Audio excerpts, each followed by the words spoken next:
Hey everyone, so I have a great circle chipper shredder. So there's the item number right there, so you can compare to see if this is something similar to what you have. But the problem I ran into might be something that actually could happen on another type of chipper. So I was using my chipper shredder the other day, and all of a sudden started getting a clickity clackity. I don't know the best way to describe it, but it was metal on metal with each rotation of the rotor. So I looked it up in the manual and it gave me three options. One being that there's too much material in there. Two, that the hammer is broken. And then the other thing is that the hammer could be locked in place, so they can kind of get bent up and locked in here.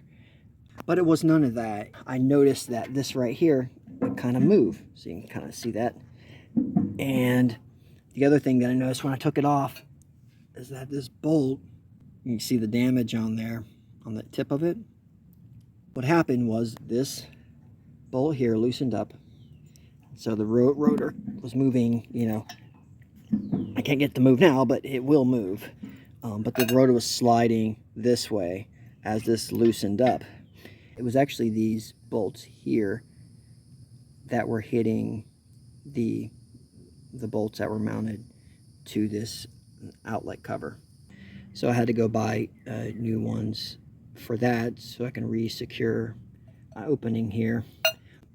So after noticing that this was loose, I ended up just tightening it back, and I'm like, okay, we're good to go, just need to be tightened. Went ahead and started it the next day, and within couple minutes of getting going, it started doing it again. I'll go ahead and take it out here. So these are known as split lock washers.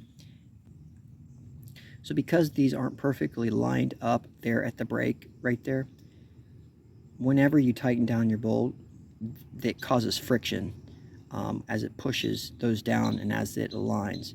That friction will help keep the bolt in place. I don't know if it's just become brittle at some point, maybe it's overheated, but I'm thinking that this is the what's causing this to loosen up and causing the rotor to shift and causing that loud clinking sound. So I went to Ace and got, because you can go find all kinds of different hardware, screws and washers and nuts and all that kind of stuff, but all kinds of different types. They have the best selection. And so I was able to match up a replacement.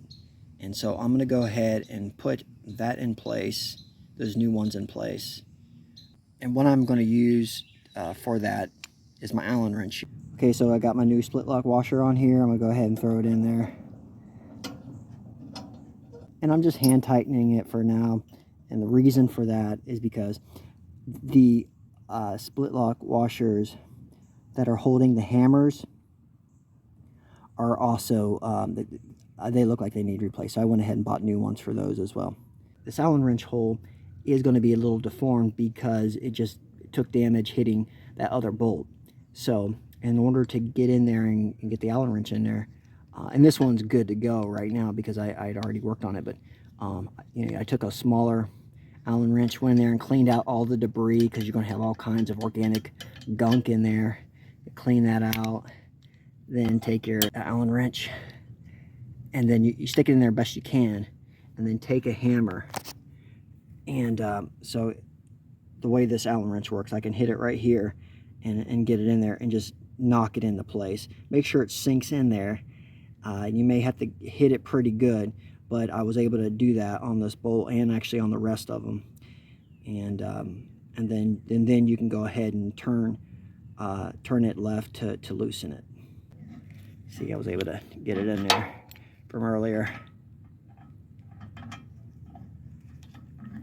Now, I just so happened to order new hammers the other day. So there's the new hammers, and as you can see, it's a great circle replacement part. So I'm going to go ahead and throw those on there as well. So I'm about to take this bolt out, and I know a bunch of stuff's going to fall, but I should be able to get it right back in order. So I do want to point out the instructions that I saw in the manual shows you taking it apart, from here. So you take all the bolts around here, and then you'll have access to the rotor. So I'm going to just see if I can get it to work this way. So when I install this back in here, so it's going to be the bolt with the split lock washer, and then the blade will be right here, and then this sleeve right here will actually stay on the bolt. So this sleeve goes through, so you can see this inner sleeve here. This inner sleeve will go right through the blade, and then you have this outer sleeve here, so this will be on the other side of the blade. Then the hammer, and the hammer will actually sit on that inner sleeve. Okay, I'm going to go ahead and insert it in. So I got the outer sleeve almost in place. Okay, there we go.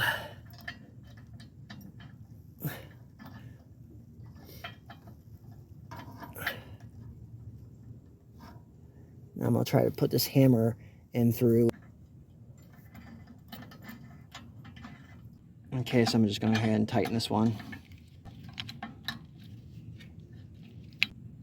Okay, got that tight, and the hammer, if you can see it, seems to be swinging pretty good.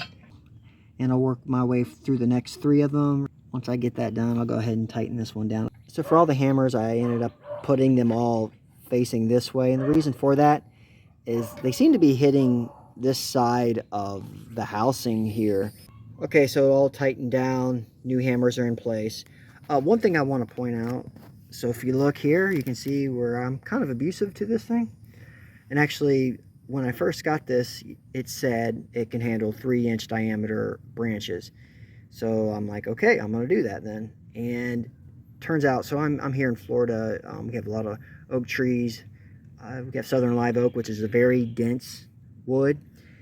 And so you got to be careful about sending dense wood through this.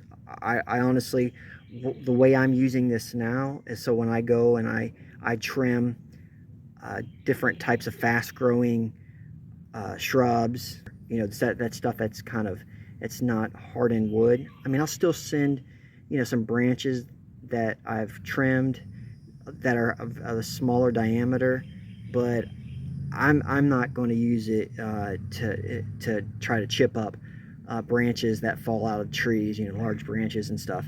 I'm just going to use it to get rid of some of the brush that I accumulate when I go through and I'm pruning stuff.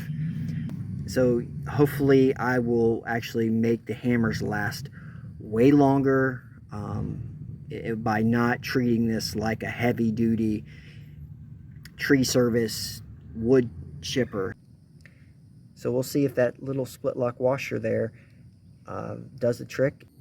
All right, so I used the wood chipper for a little over 30 minutes the other night and thought it was good. Thought the new split lock washer did the trick, but just to be sure, I opened it up and sure enough, it had loosened again.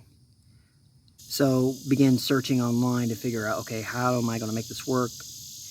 I looked to see if there's any other locking washer option. And so what I found was the Nord-Lock washer, which is what you see here in this bag. I was able to find those online and order them from Bolt Depot. So the Nord-Lock washer, according to a YouTube video that I found, is able to counter vibrations through some geometry. Those 2 washers that fit together, it prevents the bolt from loosening. And then on the outside, it also helps to keep the bolt in place because it has some teeth. So you just tighten it down on those teeth. Now the Nord-Lock washer may actually do the trick by itself. I don't know. I'd love to be able to test it. But I'm tired of my chipper messing up on me, the bolt loosening up. So I wanted to get it right this time around. And so in addition to getting the Nord-Lock washer, I went to Advanced Auto Parts and found some thread locker. AGS makes 3 levels of thread locker, so there's kind of like a low level, which is green, and its package is green. This is the medium, which is blue, and then there's red. And so I went to grab the red because I didn't want this bolt to come out again, but the guy told me it's like you got to have some type of like torch to melt the stuff in order to get the bolt back out. It's like it locks it down for good. If he talked me into getting the medium strength, so I'm going to go with this. So I'm going to put this on the center bolt, and then I'm going to put Nordlock washers on the center bolt as well as the bolts that hold the hammer. And we'll try it again and see if this fixes the problem. Okay, so I got the Nordlock washer on that center bolt, as you can see. One thing I just did is I just cleaned this off with the wire brush. And I think I know why this is coming loose. So in cleaning it off with the wire brush, I noticed that there's some adhesive right here that's pretty hard to get off. It was a lot thicker through here. The manufacturer used some type of thread locker, and eventually it failed. So I think that's what that adhesive right there is. So I'll go ahead and add some back on there and see if that fixes the problem.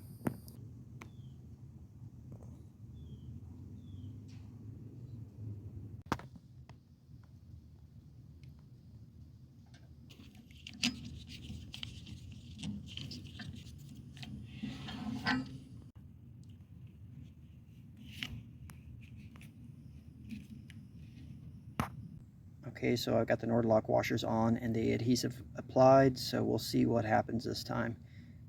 Okay, so I ran the chipper for over an hour, so I'm just gonna check this by hand, and looks like it's loose, so it didn't work.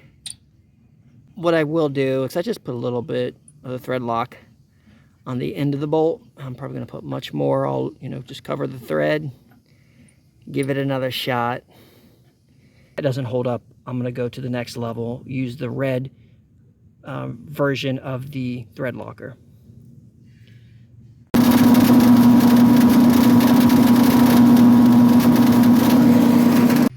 So the video I just showed you where you heard the loud metal on metal sound, and also you saw the sparks, that was what I initially heard when this problem all started. So after 2 hours and roughly 20 minutes of running this, the bolt finally loosened and the blade started sliding out. As you can see on this bolt right here, I have damage to where it was hitting the bolt that was in here. Actually, I'll show you real quick so you can see where the threading was wore down a little bit. Hopefully I'll be able to get back in there. Okay, so I'm going to go all the way with it on this thread locker. Here is the red thread locker, and I'm going to head and apply that so we can see if we can get this to hold in place. Okay, so I'm going to start out first by brushing the thread and cleaning it up on the bolt here with the wire brush, and then I can put the adhesive on. Okay, now I'm going to go ahead and put the thread locker on there. And I'm going to be generous about it. I mean, I'm just having too many problems here, so I'll go ahead and get that on there. Nice and thick. Put it on there pretty generously, and so go ahead and get it inserted.